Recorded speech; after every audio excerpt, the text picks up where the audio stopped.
This is Feela-menon on the Algorithm Express. Just talking to whoever's listening. And if that opening sounds familiar, yeah, it's got a little bit of Jack Burton from Big Trouble in Little China baked in there. Just the spirit of talking into the unknown, hoping someone on the other end catches the frequency. Back in the late 2000s, around the recession, around the time the ground felt like it was giving way, I was walking around looking for work. I wasn't plugged into the news, I was just trying to figure out my life.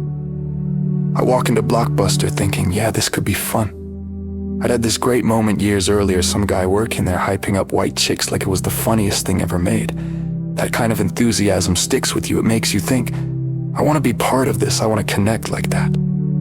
So I show up. And everyone's got these long faces like I'm the Grim Reaper walking and asking for a job because Blockbuster wasn't hiring, Blockbuster was dying. And I was the last one to find out. Same thing with a whole list of places.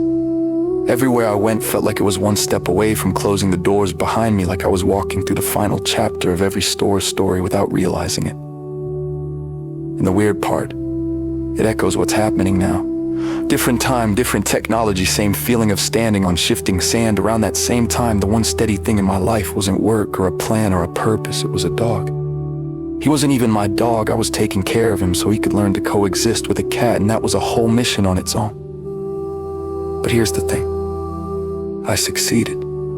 I actually got them to live together. The dog learned to be gentle, learned to be submissive when he needed to be. And the cat, stubborn as cats, learned to tolerate this new roommate. Eventually, they were in the same space, existing together in their own rhythm. All that work, all that patience, that was on me. And that became the center of my world at the time. The first loss was the cat. That hit me. It was the first time I saw that final moment right there, and it stays with you. And weirdly, that prepared me a little when the dog eventually passed. I wasn't as destroyed as I expected to be.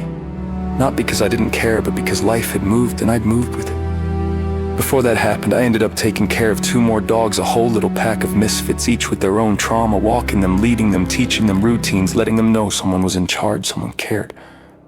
It was chaotic, it was messy, and it taught me more about responsibility and patience than anything paid ever did. And that became the pattern, starting over, going somewhere new, doing things I didn't want to do just to keep moving forward. I hated some of those choices, no point sugarcoating it. But I chose them anyway. Chose them because doing something was better than sitting in the dark waiting for a perfect answer to show up. And every reset taught me something. What was worth appreciating. What I had outgrown.